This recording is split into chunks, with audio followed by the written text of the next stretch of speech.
여러분, 혹시 오랫동안 낫지 않는 피부병이나 만성 질환 같은 거 있잖아요. 이게 사실은 우리 몸이 보내는 어떤 메시지일 수 있다. 이런 생각 혹시 해보셨어요? 오늘 이 시간에는요, 바로 그 아주 독특한 철학적 관점에 대해서 한번 깊이 파고들어 보려고 합니다. 자, 바로 이 질문. 이게 오늘 우리가 풀어갈 이야기의 핵심인데요. 현대 의학으로도 잘 해결되지 않는 문제 앞에서 우리는 과연 어디에서 답을 찾아야 할까요? 바로 이 질문에서부터 한번 시작해 보겠습니다. 자, 첫 번째 파트입니다. 설명되지 않는 발진. 보통 피부에 문제가 생기면 우리 다들 이런 거부터 의심하잖아요. 아, 내가 뭘 잘못 먹었나? 아니면 환경에 무슨 문제가 있나? 화장품이 안 맞나? 생활 습관이 문제인가? 하고요. 이 자료에 나온 지문자분도요, 당연히 이 모든 것들을 다 점검하고 고쳐보려고 엄청 애를 쓰셨던 거죠. 그런데 그렇게 애를 썼는데도 부모와 아이 모두에게 증상이 계속된 거예요. 자, 바로 이 지점에서 우리는 아주 근본적인 질문에 도달하게 됩니다. 만약에 말이죠, 이 문제의 원인이 단순히 우리 몸이 아니라 우리 마음, 더 나아가서 우리 삶 자체에 있다면 어떨까요? 자, 그래서 두 번째 파트입니다.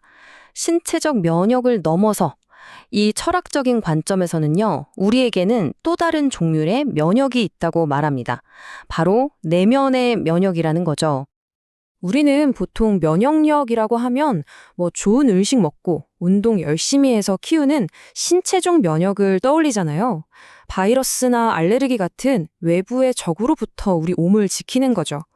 그런데 이 관점에서는요, 그것만큼이나, 아니 어쩌면 그보다 더 중요할 수 있는 내면의 면역이 있다고 보는 겁니다. 이건 내면의 불균형으로부터 우리를 지켜주는 건데요. 식단이나 운동이 아니라 우리의 이해, 그리고 마음가짐으로 강해지는 거죠. 단순히 몸을 보호하는 걸 넘어서 우리 존재 전체를 보호하는 개념이라고 할 수 있겠네요. 그렇다면 이 내면의 면역이라는 건 대체 어디서 오는 걸까요? 바로 이 철학에서 내면의 질량이라고 부르는 개념에서 비롯된다고 합니다. 좀 생소한 용어죠. 이건 뭐냐면요, 한 사람의 내적인 깊이, 지혜, 그리고 세상을 이해하는 수준 같은 걸 말해요. 일종의 내공 같은 거죠. 이 내면의 질량이 꽉 차 있을수록 내면의 면역력도 당연히 강해진다는 겁니다. 자, 세 번째 파트입니다. 분노가 질병이 될 때. 그럼 반대로 이 단단한 내면의 질량을 갉아먹고 약하게 만드는 가장 큰 적은 뭘까요? 네, 바로 우리 안에 있는 부정적인 감정들입니다. 핵심은 바로 이거예요. 우리가 느끼는 분노나 좌절감 같은 내적인 갈등 있잖아요. 이런 감정들이 제대로 해소되지 않으면 그냥 사라지는 게 아니라는 겁니다. 마치 우리 내면에 트러블이 생기는 것처럼, 어떤 정신적인 독소처럼 차곡차곡 쌓여서 결국 우리의 내면의 면역을 떨어뜨리는 가장 결정적인 원인이 된다는 거죠. 이 연쇄 반응을 한번 보세요. 정말 흥미롭습니다. 자, 1단계, 우리 마음속에 분노나 좌절 같은 혼란이 생깁니다. 그럼 2단계, 이게 내적인 트러블을 만들어서 우리 안에 조화를 깨트려요. 그럼 어떻게 될까요? 3단계, 몸의 내면의 면역이 뚝 떨어지게 됩니다. 그리고 마지막 4단계, 바로 피부 발진 같은 눈에 보이는 신체적인 증상으로 나타나게 되는 거죠. 어떠세요? 감정이 어떻게 질병이 되는지 그 경로가 정말 명확하게 보이지 않나요? 이 자료에서는요, 이 연결고리를 정말 강력한 한 문장으로 딱 정리해 줍니다. 사람이 화를 내면 피가 바뀌고, 피부가 바뀌고, 영적인 에너지가 바뀝니다. 이때 면역력이 떨어집니다. 정말 직설적이죠? 네 번째 파트, 트러블의 축적입니다. 그런데 이런 의문이 들 수 있죠. 왜 하필 지금이지? 이 철학에 따르면요, 질병이라는 건 어느 날 갑자기 짠! 하고 나타나는 게 아니라고 합니다. 아주 오랫동안 차곡차곡 쌓인 결과물이라는 거죠. 이 타임라인을 보시면 이해가 더 쉬울 거예요. 처음엔 그냥 작은 좌절감 같은 걸로 시작해요. 대수롭지 않게 넘기죠. 그런데 몇 주 뒤에 또 다툼이 생겨서 내적인 트러블이 더해집니다. 2달 뒤엔 또 다른 미해결 갈등이 쌓이고요. 이렇게 자잘한 문제들이 6개월, 1년 계속 쌓이다 보면 어느 순간 그 트러블의 양이 질로 바뀌는 임계점을 딱 넘어버리는 겁니다. 바로 그때 만성적인 신체 증상으로 빵 하고 터져 나오는 거죠. 그런데 이야기는 여기서 끝나지 않습니다. 이 관점은 훨씬 더 깊이 들어가요. 우리가 매일 생활하는 집이나 사무실 같은 그 공간의 구조와 심지어는 나도 모르게 부모님으로부터 물려받은 어떤 감정적인 패턴까지도 이 트러블의 원인이 될 수 있다고 봅니다.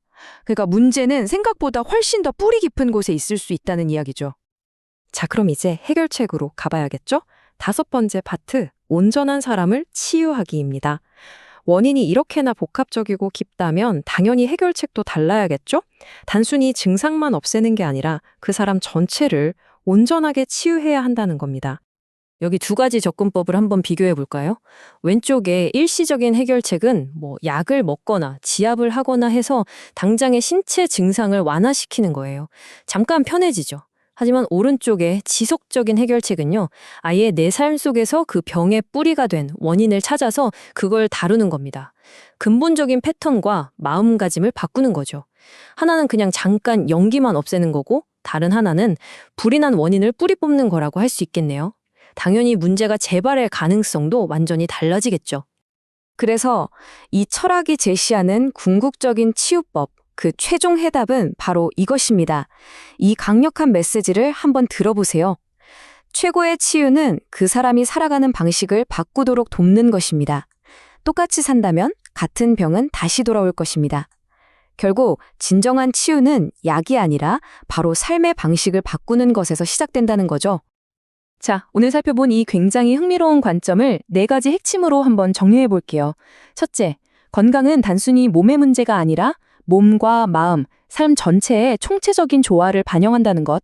둘째, 우리의 마음가짐과 이해에 기반한 내면의 면역이 눈에 보이는 신체적 면역만큼이나, 아니, 그 이상으로 중요하다는 것.